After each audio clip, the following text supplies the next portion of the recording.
फूलों से पूछा तो कहा हंसना है जिंदगी, फूलों से पूछा तो कहा हंसना है जिंदगी, तारों से पूछा तो कहा चमकना है जिंदगी, तारों से पूछा तो कहा चमकना है जिंदगी। पर आज हमने आपसे समझा कि ईश्वर अर्पण होना है जिंदगी। आज हमने समझा कि ईश्वर अर्पण होना है जिंदगी। ये कविता रहते जिनके विचार हम सबके बीच में रखें।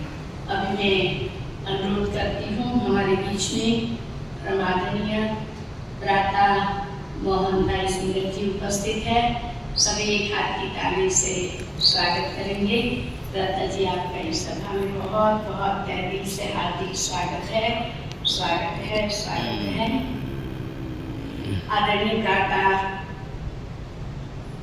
आप इस विश्वविद्यालय के सीनियर ब्रदर हैं।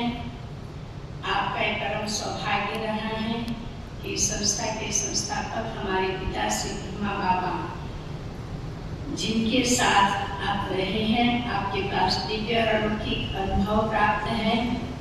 आप राजयोग शिक्षा एवं शोध संस्थान की गवर्निंग बॉडी के सदस्य भी रहे हैं। आप संस्था की मैनेजमेंट कमेटी के सदस्य भी हैं। आपने कई राष्ट्रीय अंतर्राष्ट्रीय सम्मेलन में हिस्सा लिया हुआ है। आप ज्ञानशोध परिसर एकेडमी कोऑर्डिनेटर पद पर भी आपने अपनी ईश्वरीय सेवाएं दी हुई हैं। आप विश्वविद्यालय की अनेक सेवाओं के अनुभव के धनी हैं। आप साइंटिस्ट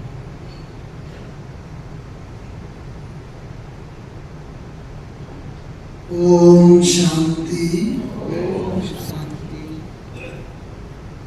मंच पर विराजित हमारी बेटी कविता बहन जी तथा मंच संचालिका बहन जी और आप सभी बहनों और भाई,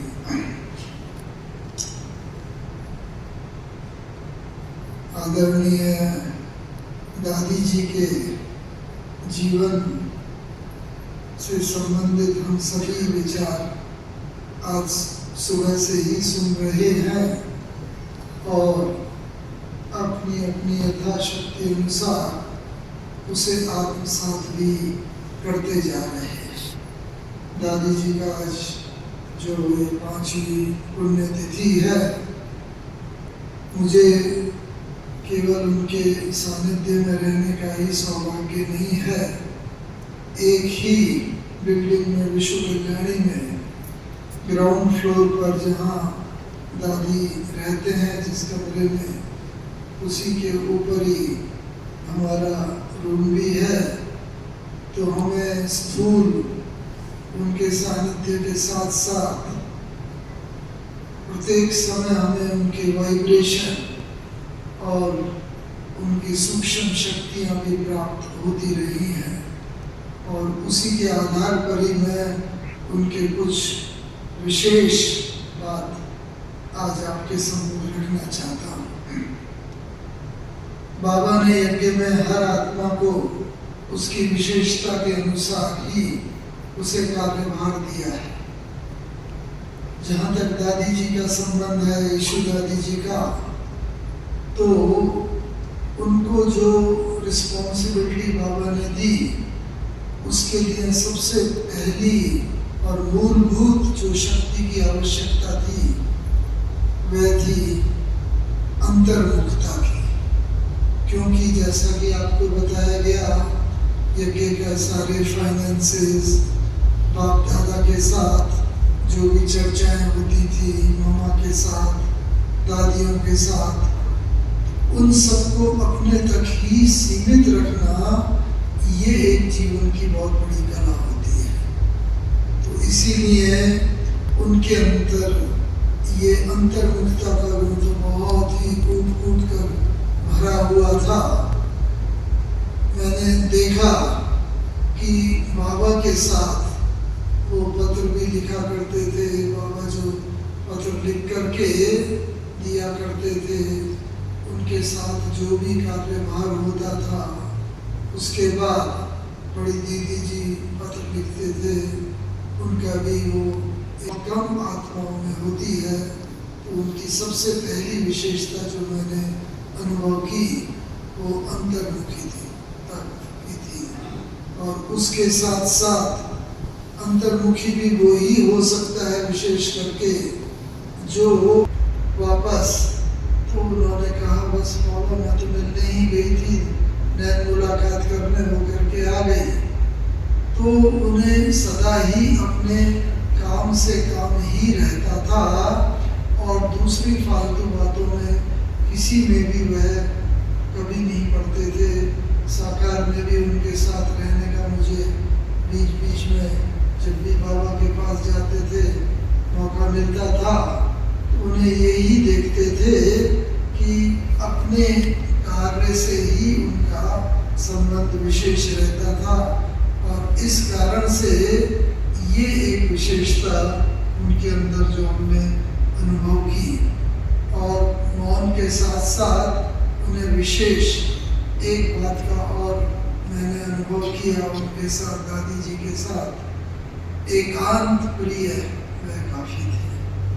बस जो बाबा के साथ कार्य है वह करते थे, और जो भी उन्हें और रिस्पॉन्सिबिलिटी मिली हुई थी, लेकिन अधिकतर वह और किसी भी दादियों के साथ, भाई बहनों के साथ वो लोग आते थे जो उन्हें काम होता था उसका उन्होंने समाधान किया और वो एकांत में फिर चले जाते थे।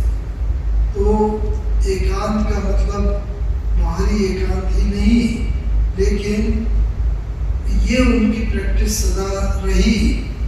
एकांत यानी एक की ही याद में अंत, और अंत में हमने देखा कि उनका तबीयत भी पूरा साथ नहीं दे रही थी, लेकिन फिर भी कभी भी उनके मुंह से किसी भी प्रकार की आह नहीं, दर्द की वासना नहीं, उनके चेहरे से नहीं।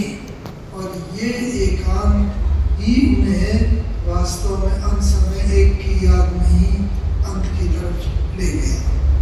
तो ये हम सब के लिए भी उनकी डायरेक्शन रही कि किसी की बात में कोई भी इंटरफेरेंस नहीं तो किसी को अगर कोई रिस्पॉन्सिबिलिटी कोई विशेष मिल जाती है, अक्सर करके उनका इंटरफेरेंस भी दूसरों की बातों में बढ़ जाता है।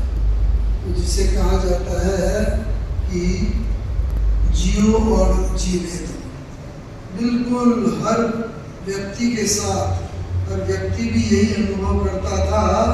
दादी से उन्हें गाइडेंस में बहुत मिलती थी। बाबा जब पत्र लिखते थे, हम लोग पत्रों के उत्तर देते थे, बाबा के पत्र आते थे, तो बाबा ईशु दादी की एक विशेष महिमा करते थे कि जो भी बात बाबा लिखते हैं और ईशु दादी उसको हिंदी में या कंसर्न लैंग्वेज में ट्रांसलेशन करके बताती है, बस उस व्यक्ति तक ही वो बात सीमित रहती है और वो दादी किसी और को उस बात का वर्णन नहीं करती है। इससे क्या था कि हर एक भाई बहनों को दादी के ऊपर इतना ज़्यादा फेथ था कि हम अगर कोई भी बात, कई बार बाबा से डायरेक्ट नहीं की और बाबा के जाने के बाद भी दादी से, बड़ी दीदी से, बड़ी दादी से कहा करते थे, लेकिन वो बात उन तक सदा सीमित रहती थी। एक इस वजह में देखा हमने, ये भी देखा कि दादी रहम दिल भी बहुत थी कि कोई भी बात होती थी तो हम लोग जब सुनाते थे, खास करके जब बाबा अव्यक्त हो गए उसके बाद, तो दादी सुना करके, और जैसे अभी कविता बहन जी बता रहे थे कि उस रहम दिल की भावना के कारण ही उन्होंने दूसरों के अंदर इतने गुण भर दिए कि जिनके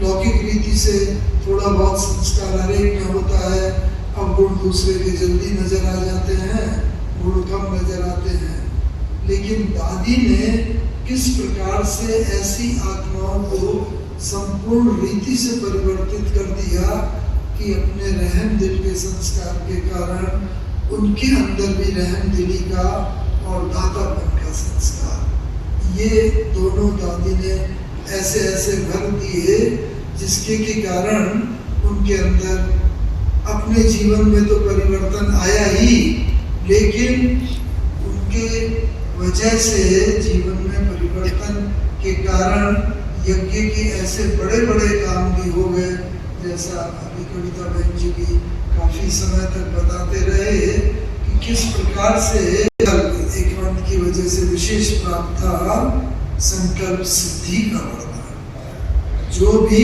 वो संकल्प करते थे और वो संकल्प दूसरों को देते थे। मेरे साथ भी जीवन में कई बार ऐसा हुआ, मैंने अनुभव किया कि उन्होंने कुछ कहा वो संकल्प सिद्ध होके ही रहता था। तो ये संकल्प सिद्धि का वरदान हर एक के पास नहीं होता है, ऐसी विशेष आत्माओं के पास होता है जो आत्मा का बहुत रहम दिल और साथ ही साथ उदाहरण मूर्त भी होती थी। दूसरों के सामने उदाहरण मूर्त बाबा भी कई बार उनकी महिमा करते थे, लेकिन जो उदाहरण मूर्त होता है वो साथ ही साथ उद्धार मूर्त भी हो जाता है। ये हमने इस रीति से अनुभव किया कि अगर वो कोई भी बात बोलती थी तो साधारण रीति से बहुत बोलते थे।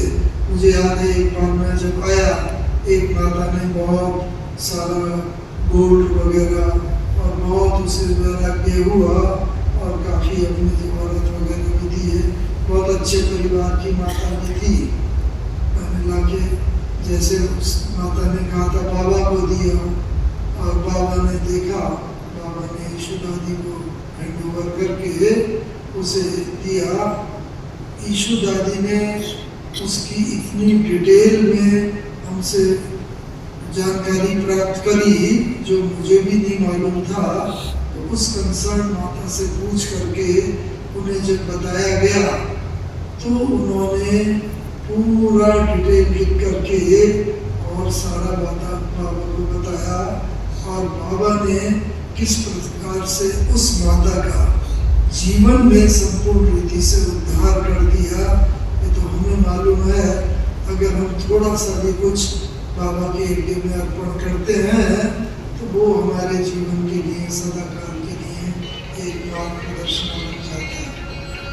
एक उनके अंदर और हमने विशेष गुण देखा, आर्ट ऑफ लविंग तो था ही इसमें, लेकिन पुरानी बातों को, भले वो पत्र इतने सारे लिखते थे, बाबा के पत्र के लाइन के रेड लाइन के बीच बीच में ब्लू इंक से, लेकिन